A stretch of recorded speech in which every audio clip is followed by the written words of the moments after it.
They said, "The guest room is now an office," and I laughed. Not because it was funny, but because that was what I always did, what I had always done, the role I had played in the family for years, laughing when things weren't funny, nodding when I should have spoken, pretending not to see what was happening around me. My son, Daniel, had said it so casually, so matter-of-factly, as if it was the most natural thing in the world, and I let it go. But something shifted inside of me, something that had been waiting for years to crack open, to rise from the place I had buried it. That was the moment I realized. This was no longer a home to me, not in any sense that mattered. I'd been a guest in this house for months, invited, I thought, to help with the renovations. It was supposed to be a temporary thing, just until their house was ready, the place they'd bought together, Daniel and Carla, my daughter-in-law. It had been sold to me as a dream, this new chapter they were building for their family. But the dream, as I now saw, was a house, not a home. A house I had paid for more than once, in ways that felt too large for a mother's love and too small to deserve the recognition it should have had.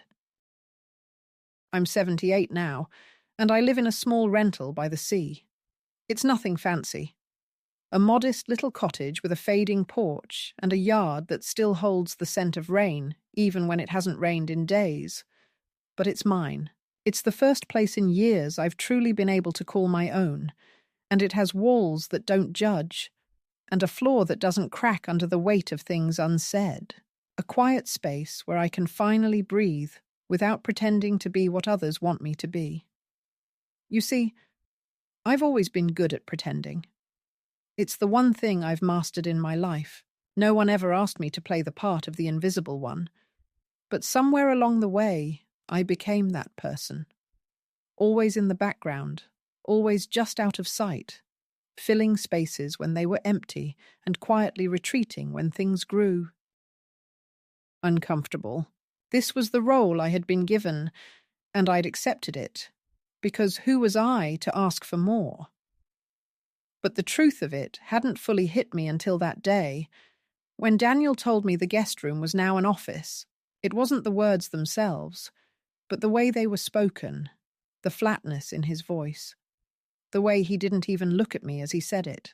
It was as if I had never mattered, like I was just another piece of furniture, functional but ultimately expendable. A few days earlier, Carla had handed me a set of keys to the house, and I thought, for once, that I might be invited to stay a while longer, to feel like I belonged somewhere again. I had been helping with the renovations for months, painting the walls, fixing the leaky pipes, making sure the garden stayed lush, and I thought that I had earned a place in their home, not as a guest, but as family. But as it turned out, the family was an illusion, and the house was theirs, not mine. I had thought that the guest room, the room they'd promised me when I moved in, would be my sanctuary, the one space where I could rest after the long days spent helping them. Instead, it became a symbol of everything I had given up. The guest room, the one I had envisioned as a small corner of peace, became just another casualty in their perfect little life. And it wasn't just the room that had changed. It was everything. The space where I once imagined my grandchildren running to greet me was now a cold, quiet place. A room with no use except for a desk and a computer, a place where I no longer fit. I had always believed that family was supposed to be a refuge, a place where you could come and go as you pleased, where the doors were always open, no matter the time of day or night. But as the years passed, I realized how small my place had become in the world they were building. There was always a reason not to include me, another project to handle, another excuse to keep me on the sidelines, where I wouldn't ask too many questions. My son had been too busy to visit for months. Carla had started to smile less when she saw me, her eyes colder, more distant. They were building something new, and I was no longer needed in it. That day, when Daniel told me the guest room was now an office, something inside me snapped. The last threads of my silence unraveled, and for the first time in years, I found myself asking, not out loud, but in the quiet of my heart, what did I mean to them? What had I meant all these years? I was no longer a mother, no longer a grandmother. I was a relic of a life that didn't exist anymore, a ghost that walked through their house without ever truly being seen. The worst part wasn't the coldness of the room or the rejection of my presence.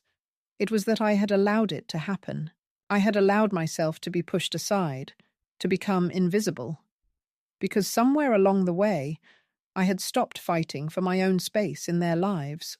But that day, as I sat in the guest room, now an office, filled with papers and files, no longer even pretending to be a place for rest, I made a decision.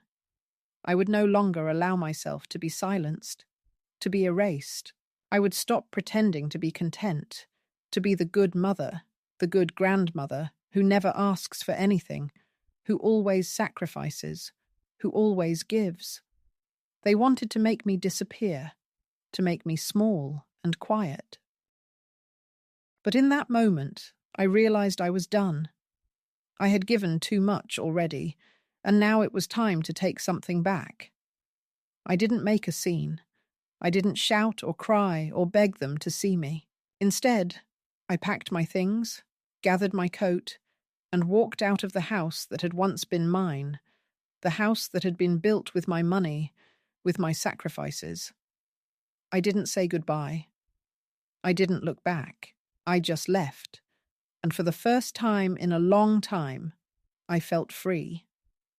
Not from them, not entirely, but from the version of myself that had allowed this to happen.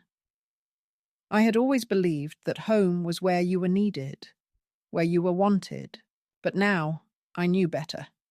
Home was where you chose to make it, and if no one else was going to make room for me, I would find my own space in the world. And so, I left, with nothing but my coat and the small suitcase I had packed in a rush. And for the first time in many years, I felt a strange and unfamiliar sense of hope, a sense of possibility that I hadn't known I had lost. The realization hit me so suddenly that I almost couldn't breathe. It was a moment of clarity, sharp and painful, like a splinter driving itself deep into the skin, refusing to be ignored. It happened in the quiet of the kitchen, just after Daniel had left for work. Carla was sorting through a pile of papers at the kitchen table, her fingers moving mechanically over the cluttered forms, not really looking at anything. She had her back to me, and I took the chance to study her, to really look at her for the first time in a long while. Her sleek hair, the one she always kept perfect, was pinned back, her face too polished for the life we had once shared. There was no sign of the woman I had once seen as my daughter-in-law, the young woman who had smiled at me with bright eyes and eager hands, asking me for advice on cooking and life, on marriage and motherhood. Now she was just a stranger. There was something in the way she held herself, the way she moved, that felt distant, as though she were untouchable. Everything about her said, "You don't belong here. You don't fit into our world."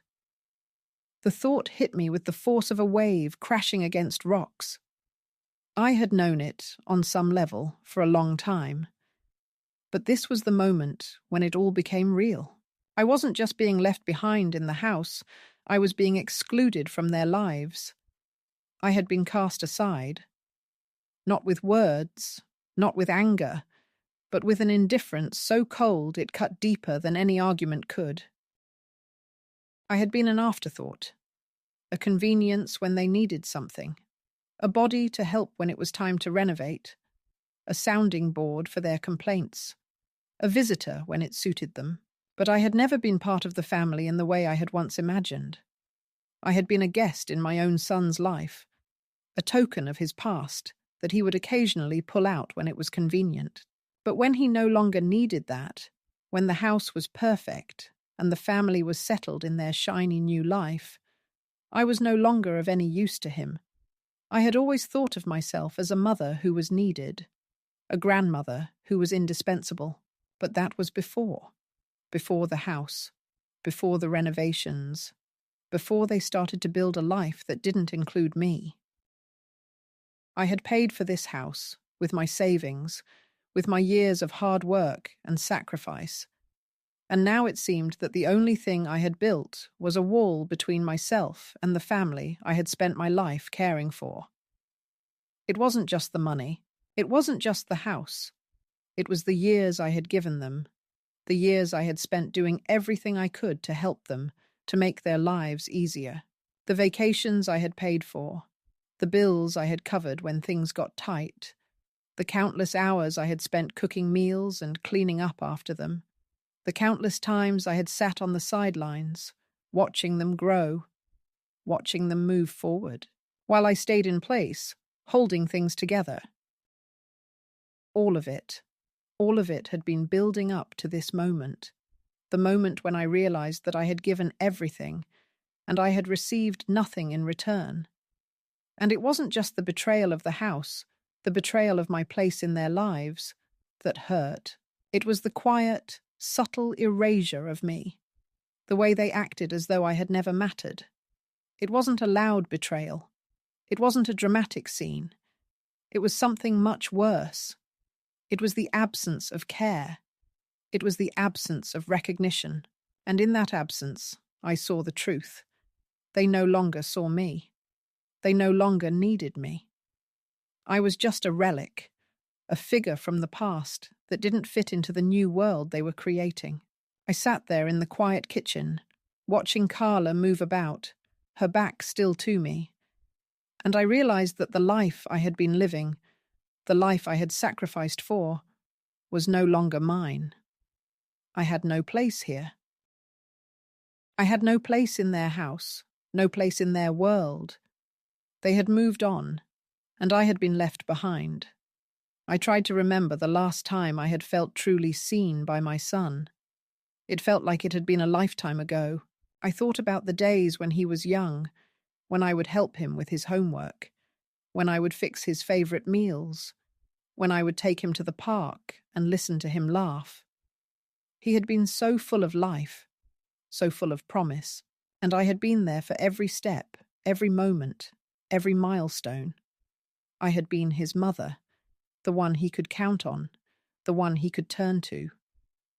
But somewhere along the way, I had become invisible to him. It wasn't that he hated me. It wasn't that he didn't care. It was something much harder to face. He simply didn't need me anymore. And as I sat in that kitchen, with Carla's back turned to me, I felt it. I felt the sharp sting of that truth. I was nothing to him now. Nothing but an inconvenience. And the worst part of it all was that I had allowed it to happen.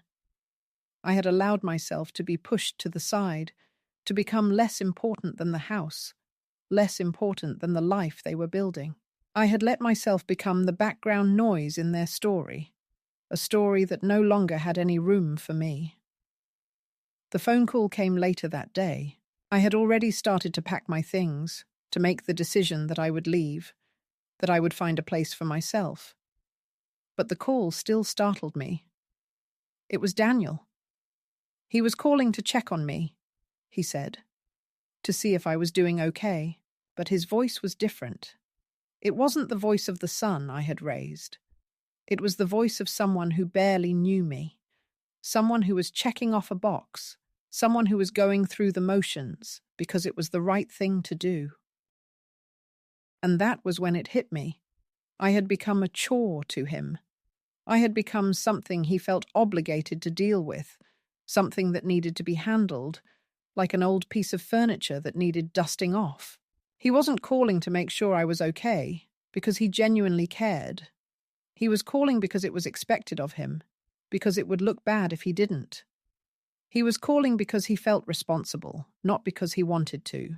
And in that moment, I realized how much I had sacrificed for him.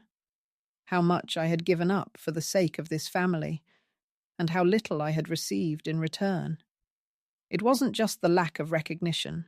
It was the complete disregard for who I was, for what I had done, for what I had given. And that was when I made my decision. I would no longer be a part of this. I would no longer be a piece of furniture in their perfect little life. I would no longer be invisible. It was time to walk away. It was time to find myself again. The moment that had started with a simple line, "The guest room is now an office," had spiraled into something much bigger, something that could no longer be ignored. It had shattered the illusion I had been living under for years, the illusion that I was still a part of their lives, that I was still someone they needed. It wasn't just a house that was being built. It was a life I no longer had a place in. The first few days after I left, I didn't know what to do with myself. I had made the decision to leave, to step away from their house, from the life I had been part of for so long. But now, in the silence of my small rental, I found myself lost. The house, with its immaculate walls and pristine floors, had felt like a prison when I was in it. But outside of it, I realized I had nothing to return to, nothing to fill the empty space where my sense of belonging used to be. For the first time in years, I didn't know who I was without them. The days passed slowly, one blending into the other, and though I had my small cottage, there was no comfort to be found in it. It was mine, yes, but it felt like a place I had been given, not a place I had earned. I was still waiting for something to click, for that deep, resonant peace that I had been promised when I made the choice to walk away. But it didn't come. I thought about the house constantly. I thought about all the work I had put into it, all the time I had spent helping them, and how they had taken it all for granted. I thought about the way they had turned my home into a stranger's, how they had turned their backs on me, and how I had let them. I thought about the guest room, how it had become a symbol of everything I had lost. And then, one day, when the phone rang, I knew it was them. I had been expecting it, though I had told myself I wasn't. My son. He never called me without some kind of agenda, never without some need that he hoped I could fulfill. I had been there for him, for them, every time they asked. But when I needed them, when I needed to be seen, I was left in that sterile guest room, discarded like an old piece of furniture that had outlived its usefulness.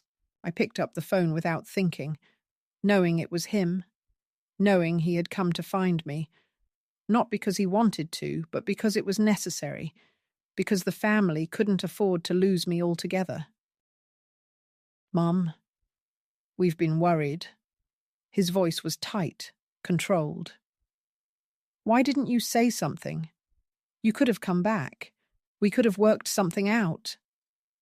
His words hung in the air, thick with something I couldn't name. Guilt, maybe, or shame, but it didn't matter. It was just noise. I had heard it all before. "I'm fine," I said, my voice steady, though the lie burned in my throat. "I'm just taking some time to myself." I could feel the tension on the other end of the line. I could hear the unease in his voice. And I knew, even before he spoke, that it wasn't about me. It was about what they had lost. "You know, Mom, this isn't like you. We're a family. We need you here." And there it was, that familiar pull, that subtle manipulation wrapped in the guise of concern. The words were empty, hollow, and yet I felt a flicker of something stir in me. Guilt? Regret? I couldn't tell. But I pushed it aside, buried it deep down where I could no longer hear it. "I've been doing fine on my own, Daniel," I said, my voice softer now, but firm. "I don't need to be there anymore. I've made my peace with it." There was silence on the other end, The kind of silence that comes when someone is trying to figure out how to navigate a conversation they don't want to have. And then, finally, he spoke again, his voice lower now, as if he were searching for something that wasn't there. Mum, I don't want this to be permanent. Your family. We miss you. I sat back in my chair, looking out the window at the grey sky, watching the rain fall in soft, steady sheets. You miss me? I asked, the words slipping out before I could stop them. There was no reply at first, just the sound of him breathing, as if he were choosing his next words carefully. Of course we do, he said at last, but it was a line, a string of words meant to fill the space between us. It didn't feel real, not to me, not anymore. We've just been busy, you know, with the house, with everything. It's been a lot. But I want you to come back, Mum. We need to have a talk. I closed my eyes. There it was again. The need. The subtle coercion. I don't think there's anything left to talk about, Daniel, I said, my voice sharp now, cutting through the tension like a knife. You and Carla have built your life. I was just the bridge to it, and now that you're there, there's no need for me to be around. I've given all I can. The silence on the other end of the line grew longer, more strained. I knew he was processing my words, trying to decide whether he should try again, whether he should apologize, whether he should push harder. But he didn't. Instead, he let the silence linger, and then he said something I wasn't expecting. Mum, you're wrong. We never saw it that way. We never meant for you to feel that way. But we can fix this. Please come back. Let's talk. We'll make it right. I wanted to laugh. I wanted to scream. But all I could do was feel the familiar ache settle deep in my chest. That ache I had been living with for so long. I had been pushed aside once, and now, in their eyes, I was the problem, the one who had left, the one who had made things difficult. And now they wanted me to come back, not because they had truly changed, not because they had seen the error of their ways, but because their perfect house, their perfect life, had lost a piece of its structure. They needed me to fill the hole I had left, and they needed me to do it quickly. No, Daniel, I said, my voice steady now, almost calm. I'm not coming back. Not this time. Not for you, or for Carla, or for anyone. There was a long pause, and when he spoke again, his voice was colder, harder, like he had finally accepted what I had said. I don't understand, Mom, he said, but I'll respect your decision. And then he hung up. I stared at the phone in my hand for a long time, the weight of it heavy, the finality of the conversation sinking in. It wasn't what I had expected. I had thought he would beg. I had thought he would plead, but no, he had just let me go. And for some reason, that hurt more than anything else. It wasn't the rejection. It was the realization that I had no more place in their life, no more role to play, no more room at their table. And that was when it hit me, what I had feared all along, that they never needed me. Not really. They had only needed me as long as I was useful. And when I stopped being useful, I stopped mattering. But as painful as that truth was, it also felt like a release, like a weight lifting off my shoulders. I wasn't just a part of their life anymore. I wasn't just a backdrop to their story. I was free, and for the first time in a long time, I felt the flicker of something stirring inside me, something that had been dormant for so many years. Hope. Hope that there was still something more for me, something beyond the life I had been living, beyond the walls of the house that had never truly been mine. The morning I signed the lease on the cottage was damp and quiet, the kind of coastal silence that holds its breath between tides. The woman who showed me the place, an older widow named Ellen with a gruff voice and kind eyes, didn't ask questions. She looked me over once, my too small suitcase, my sensible shoes, the stiffness in my walk, and simply said, "It's old, but it doesn't leak. You'll hear the wind at night. That's just how the walls talk." I smiled, not out of politeness, but because I hadn't heard a sentence so honest in years. I paid the deposit in cash from the envelope I'd carried in the bottom of my bag since the day I left their house. I'd packed it months ago, though I couldn't have said why at the time. Maybe something in me had already begun to prepare for departure before I had admitted it to myself. Maybe we always know when we're nearing the end of a lie. The cottage wasn't much. The wallpaper was peeling in the corners, the linoleum in the kitchen cracked near the sink, and the heater clicked every time it breathed. But it was mine. There were no curated shelves, no designer faucets, no framed motivational prints. Just chipped cups in the cupboard and a faded quilt on the bed that someone's grandmother had probably sewn decades ago. The key fit the lock with a satisfying clunk, and the floor creaked under my feet like it was greeting me personally. That first night, I sat on the edge of the bed, not unpacking, not moving, just sitting. I listened to the house settle, to the wind whistle through the vents, to the way silence filled the space without suffocating me. There was no pressure to be anything in that house, no expectations to meet, no one asking me to make room for their needs. It was a space that asked nothing of me, and that, I realized, was the first gift I had received in years. I spent the first 3 days walking, not for exercise, not even for direction, just walking. I wandered down narrow roads lined with overgrown hedges and cracked sidewalks. I passed shuttered shops and sleepy bakeries with faded "help wanted" signs, their windows fogged from the early chill. I stopped once to buy a paper, even though I hadn't read a newspaper in a decade. The ink smudged my fingers, and the pages flapped in the wind. But I didn't mind. I wasn't looking for news. I was looking for the feeling of turning pages slowly, of holding something weighty and physical in my hands. I was trying to remember what it meant to take up space. On the 4th day, I sat in the kitchen with a cup of tea.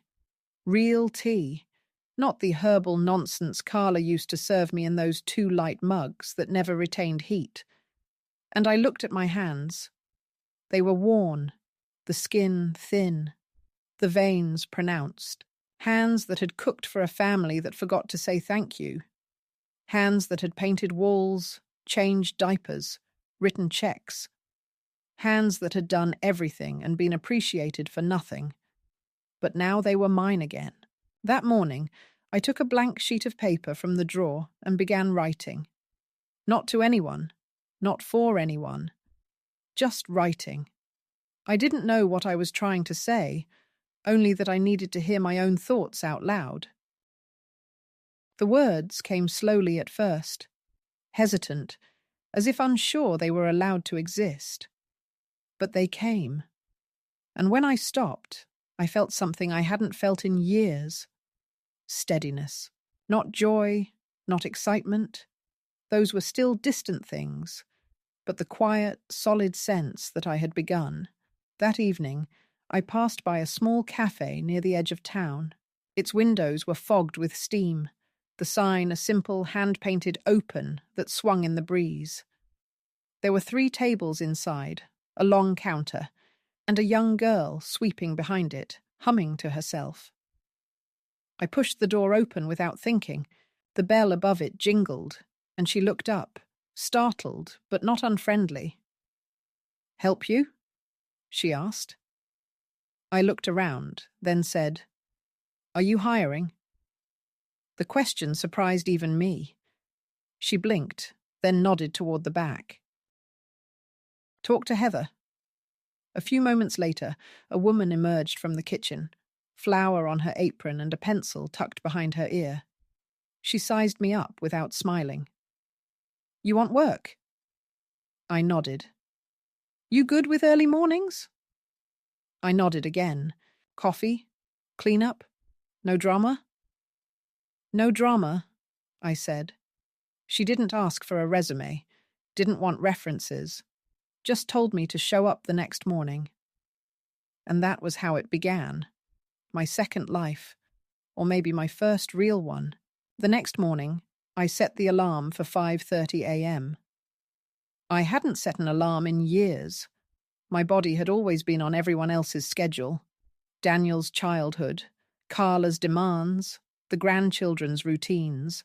But that morning, I woke before the buzzer, dressed in silence, and walked the 3 blocks to the cafe in the cold dawn air. The streets were empty, the world hushed. I arrived 10 minutes early. Heather was already there, unlocking the register. She handed me an apron and said, "You learn fast." "I do," I replied. "Good. It's slow now, but it gets hellish by 8. I tied the apron around my waist. The fabric was stiff and smelled faintly of coffee grounds and lemon cleaner. It smelled like purpose. By 9, my back ached and my feet throbbed, but I was still standing. I remembered orders, I poured coffee without spilling, and I wiped counters like it meant something, not for tips, not for praise, just because I wanted the space around me to feel taken care of. I didn't talk much. I didn't need to. Heather wasn't one for chatter, and the customers were mostly regulars who nodded in appreciation without asking questions. At the end of the shift, Heather handed me a folded bill and said, "Training's unpaid." "But that's for your time." It was $10. It might as well have been 1,000. That evening, I walked to the thrift store down the road and bought myself a sweater. Navy blue, soft at the cuffs, a little worn but warm.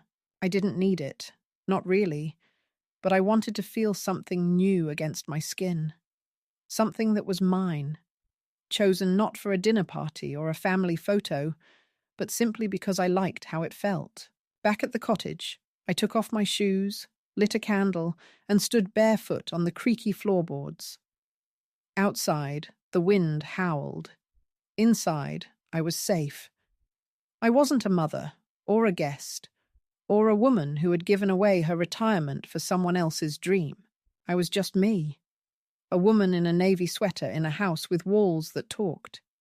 And for the first time, I listened. It was a Tuesday when the letter arrived. I had spent the day walking the familiar streets of the town, getting lost in the rhythm of the world around me. Small shops opening, vendors setting up their stalls, the sound of people laughing as they passed by. I hadn't spoken to anyone from my old life for weeks, not since the day Daniel had called, the day I had made it clear that I was no longer the woman they could control, no longer the backdrop to their perfect, curated world. But that letter, that damn letter, shattered the fragile peace I had built. It was thick, heavier than most, and when I saw the return address, my heart sank. It was from Daniel's lawyer. The paper was crisp and new, its edges sharp, the kind of paper that spoke of things I no longer wanted to be a part of. I stood in the middle of my living room, holding the envelope in my hands, and I could almost hear the echoes of the house I had left behind, the silence that had stretched between us, the unspoken truths that lingered in every corner. I had thought I was done with them. I had thought I had escaped the gravity of their demands. But somehow, in that moment, I knew I hadn't. Not really. I opened the envelope slowly, carefully, like I was handling something fragile. Inside, there was a letter, typed, formal and distant. It didn't feel like something written by my son. It felt like something that had been dictated, something that had been crafted for a specific purpose. The words on the page were not for me. They were for the world, for anyone who might see this, who might judge me. It was a letter about my disappearance, about how my absence had caused undue concern within the family, how my son and his wife were worried for my well-being. The lawyer spoke of family ties and restoring communication, but I could read, between the lines, this wasn't about concern. This wasn't about me. This was about control. This was about the fact that I was no longer fulfilling my role in their lives. They needed me to come back, not because they loved me, but because their lives had lost something, something they could not replace. In the letter, there was a demand that I re-establish communication with my son. There was a plea to meet with the family to discuss the future of our relationship. They even mentioned the house I had paid for, the house I had spent so many hours fixing up, making it a home for them, a place where I thought I would be welcome for as long as I wanted, the house that had become a symbol of everything I had lost. It made me laugh, bitterly, the absurdity of it all. The lawyer's letter was a legal document, but to me, it was a plea for me to return to the role I had outgrown, a role I had never been given a chance to leave. I had been playing it for so long, quietly, patiently, always in the background, always taking care of everything while never asking for anything in return. And now, they wanted me back. They wanted the good mother, the good grandmother, who would cook their meals, clean their house, and disappear into the corners of their lives without asking for anything in return. They wanted the woman who didn't ask questions, who didn't expect to be seen, who didn't demand space. The woman I had been, the woman I had left behind when I walked out of their house and into this small, quiet life I had made for myself. I sat down at the kitchen table and read the letter again, this time with a sense of cold clarity that cut through the numbness I had felt when I first opened it. I didn't need to respond. I didn't need to explain myself. I had already made my decision. The problem wasn't me. The problem was them. They had always seen me as a tool, a means to an end. But that was over now. I wasn't going back.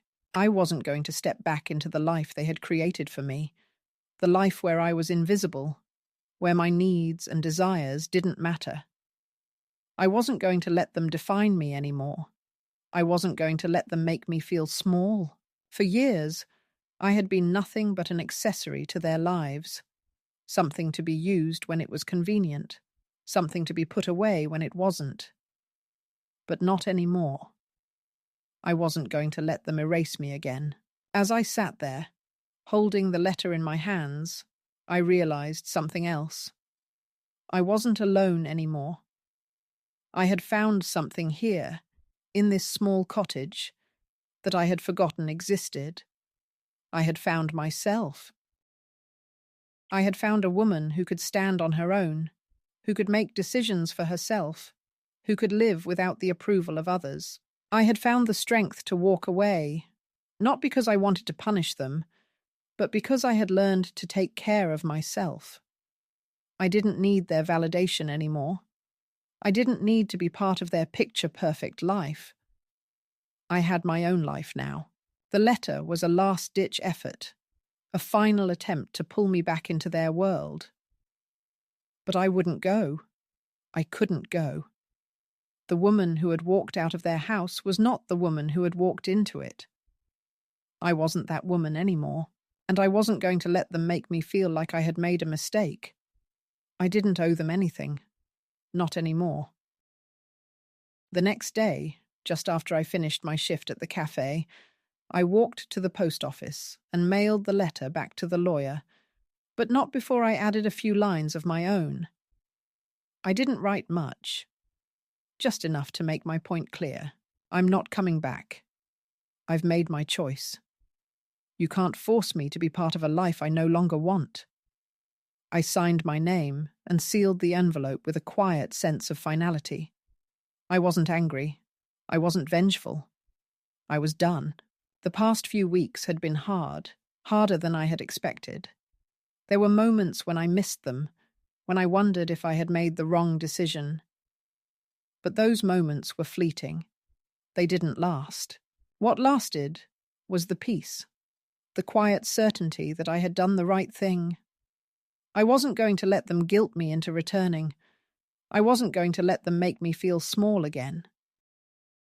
The life I had built for myself was mine, and no one, least of all them, could take it away from me. Later that week, as I was walking back to the cottage, I ran into a neighbour, a woman named Marcia who lived 2 doors down. She smiled at me, her face lined with age, but her eyes still bright. "How's everything going, Martha?" she asked, her voice warm and kind. I hesitated for a moment before answering, unsure if I wanted to share my story, but something in her expression made me feel safe, like I wasn't being judged, like I wasn't a burden. "It's been interesting," I said, trying to keep my voice steady. "I'm getting used to the quiet." She nodded, her eyes crinkling at the corners. "I understand. You get used to it eventually. But I've found that the quiet isn't always a bad thing." I smiled at her, a real smile, and for the first time in a long while, I felt like I wasn't alone. Maybe, just maybe, this life I had built for myself wasn't so small after all. Maybe it was enough. The first time I saw the lawyer again, it wasn't in a courtroom or a lawyer's office, as I might have expected, but in the middle of the small cafe where I worked. I had just finished cleaning off the last table after the morning rush, the smell of coffee still lingering in the air, when the bell above the door jingled and I looked up. I hadn't seen him coming, but I recognized him immediately. The stiff collar of his suit, the polished leather shoes, the way he moved with an air of careful confidence that made him seem both intimidating and out of place. He wasn't dressed for the small town. He wasn't dressed for a life like mine. His eyes scanned the room quickly before they landed on me, and I felt the weight of his gaze like a hand pressing against my chest, as though I were somehow obligated to respond. But I wasn't. Not anymore. "Mrs. Harlow?" he asked, his voice too formal, too rehearsed. I nodded slowly, not bothering to hide the faint irritation that stirred in my stomach. "Yes, that's me. How can I help you?" He paused, his lips tightening as if he was unsure how to proceed. His discomfort only made me more certain that I wasn't going to bend, wasn't going to let him push me into another one of their games. He took a deep breath before speaking again, his words coming out carefully measured. "I'm Derek Sorensen. I represent the interests of your son, Daniel Harlow. He's asked me to speak with you regarding your well-being and your current situation. We've been trying to reach you, and we believe it's in your best interest to come to some kind of agreement." The words didn't make sense at first. They weren't a request, not really. They were a demand, an order dressed in legalese, as though I were some kind of problem to be solved. The gall of it, the way they assumed that I would just return to their lives as if nothing had changed, as if I hadn't made the decision to leave them behind. But I didn't let my face show what I felt. I just stood there, wiping down the counter, my hands steady. I had learned long ago how to keep my emotions hidden. "I'm not interested in anything you have to say," I replied, my voice calm, but firm. "I've already made my decision. I'm not going back to Wilmington. I'm not going back to them." His face tightened, the lines around his eyes deepening, and I could tell he was struggling to maintain his professional demeanor. "I understand that. Mrs. Harlow, but your son is very concerned. He believes that this situation is damaging to both your health and the family's reputation. Family reputation? I almost laughed at the absurdity of it. They didn't care about my health or reputation. They cared about control, about the image they had worked so hard to create. The image of the perfect family that couldn't possibly include a mother who had chosen to step out of their narrative. I met his eyes, holding his gaze steadily, and I could see the slight flicker of frustration in them. If you're concerned about my health, then perhaps you should focus on your clients, I said, my voice sharp but calm. Because I'm fine. I've never been better. For a moment, he looked taken aback, caught off guard by my refusal to be intimidated. Then his expression hardened, and I could see the subtle shift in his demeanor. Mrs. Harlow, your son would like to discuss things further. He's offering to have a meeting with you, to find a way to move forward, to resolve this situation amicably. All you need to do is agree to speak with him. I wanted to tell him that I didn't need them to fix me, that I wasn't broken, that I wasn't the woman who had once bent to their whims, waiting for them to tell me how to live my life. But I didn't. I didn't need to explain myself to him, or to them. Tell Daniel, I said slowly, that I've already made my decision. I don't need their permission. I don't need their approval. The lawyer's lips pressed into a thin line, his eyes narrowing ever so slightly, and I knew that I had crossed a line in his world, one that he had never expected anyone to cross. He was accustomed to people caving in, to people being too afraid to stand up for themselves. He was used to people being manipulated, to people being pulled back into the fold when they stepped out of line. But not me. Not anymore. Mrs. Harlow, he said, his voice low now, almost a whisper. Your son has made it clear that he wants to settle this matter quickly, before it escalates further. If you refuse to cooperate, there may be consequences. I felt a surge of anger, hot and sudden, rising in my chest. Consequences, I repeated, my voice rising now, more incredulous than anything.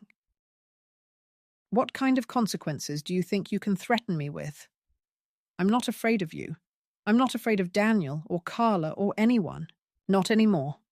There was a long silence between us, and for the first time since he had walked into the cafe, I saw the faintest flicker of uncertainty in his eyes. He wasn't used to people standing their ground, to people refusing to bend to their will. But I wasn't the same person I had been when I first walked away from them. I wasn't the same woman who had always put everyone else's needs above my own, the woman who had let herself be erased, who had let them make me small. I wasn't that woman anymore.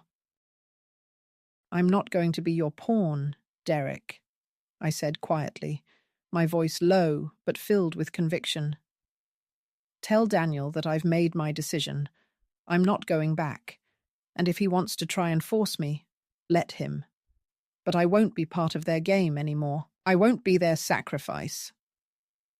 The lawyer didn't say another word. He just stared at me for a long moment, as if he were trying to decide whether to press further or just walk away.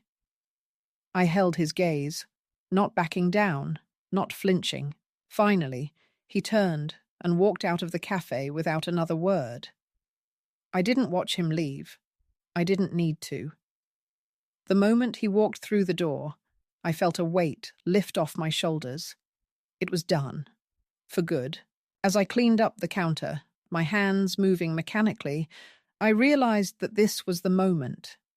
This was the moment when I had finally taken control of my life, when I had finally broken free from their expectations, from their hold over me. I had been their mother, their caretaker, their silent servant for so long, but not anymore. Now I was just me, a woman who had found her voice, a woman who had stopped being invisible. I wasn't going to be controlled anymore, and they could either accept that, or they could keep trying to tear me down. But I wouldn't be their victim. Not anymore. I didn't feel triumphant. I didn't feel vindicated. I didn't even feel angry. What I felt was a strange, quiet peace. The kind of peace that only comes when you finally stop fighting everyone else's battles and start fighting for your own life. The phone didn't ring that night. No one came knocking at my door. For the first time in a long time, I felt like I could breathe, like I was finally free to live on my own terms. And as I closed my eyes to sleep, I knew that the worst was over. I had reclaimed myself, and no one could take that away from me. The phone never rang again, not from Daniel, not from Carla, not from anyone who might have once claimed a stake in my life. There were no more letters, no more formal threats wrapped in the veneer of concern, no more accusations of neglect, no more demands for me to return to their world, to their carefully constructed illusion of family. In the weeks that followed, I found myself, for the first time in a long time, waking without that pit in my stomach, without that looming dread hanging over me. I still had my mornings at the cafe, the small comfort of waking early, feeling the coolness of the air on my face as I made my way through the empty streets, the soft hum of the machines as I brewed the coffee. I didn't need anyone to tell me I was doing well. I didn't need anyone to validate my choices. I had learned that the only person whose approval mattered was my own. And as the days passed, I began to realize that the space I had carved out for myself was more than just a physical one. It wasn't just the little cottage with the worn quilt or the quiet mornings spent alone. It was the space I had made within myself, the space I had fought so hard to claim. It was the peace that came with knowing I was no longer bound to a past that had never been mine to begin with. I had been fighting for my own life, my own identity, for so long that I hadn't fully understood what it meant to be free. I hadn't understood that freedom wasn't just about walking away from something. It was about walking towards something new, something better, something that I had only just begun to understand.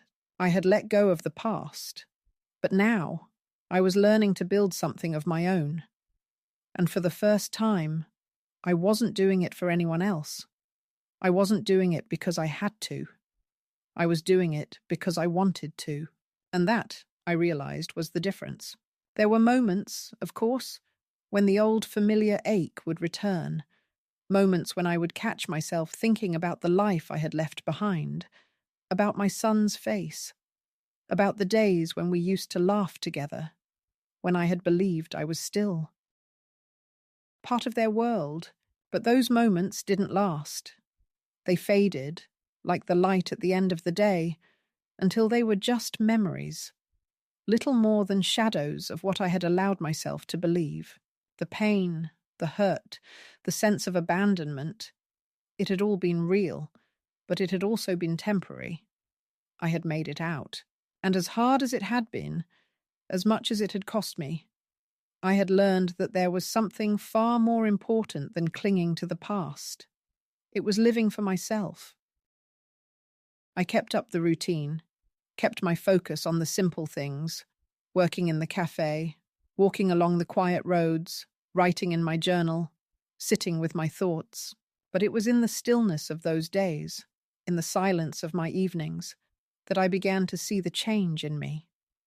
I had learned to listen to my own voice, to hear my own desires without guilt, without fear. I had stopped doubting myself, stopped thinking that my needs were secondary to everyone else's. I had stopped being the woman who waited for permission, who shrank into the background, who lived for others. I was learning to live for myself, and in doing so, I realized that the life I had built for myself wasn't small at all. It was mine, and it was enough. The quiet nights, the solitary walks, the smell of fresh coffee in the morning, it was all I needed. And in time, I found that I didn't miss the noise of my old life. I didn't miss the drama, the endless requests, the constant feeling that I had to prove my worth. What I had now was something real, something solid, something that belonged to me and no one else.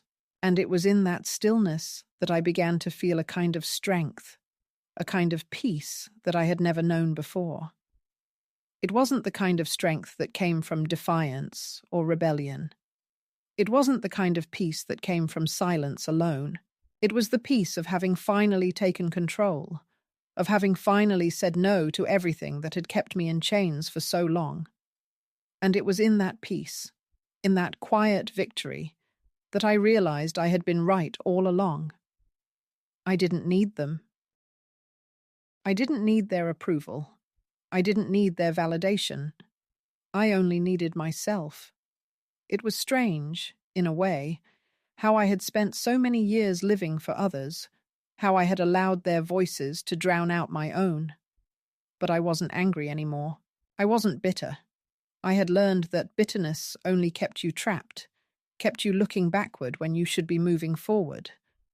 The past was a place I had left behind, and I wasn't going back. Not for them. Not for anyone. In the months that followed, I heard nothing more from Daniel or Carla. I didn't expect to. The silence between us had become permanent, and I had come to accept that. I wasn't waiting for them to change, for them to apologize, for them to see me the way I had always wanted them to. I had stopped waiting. I had stopped needing them. I had moved on. The world around me kept turning, life kept moving forward, and for the first time in a long time, I was moving with it, not being dragged along by it. I wasn't angry at them. I wasn't angry at myself either. I had made the choice to leave, and I had made the choice to stay gone. It was my decision, and it was the best decision I had ever made. And so, I lived. In my small cottage, with the creaky floors and the quiet mornings, I lived, and I knew that for the first time in my life, I was free.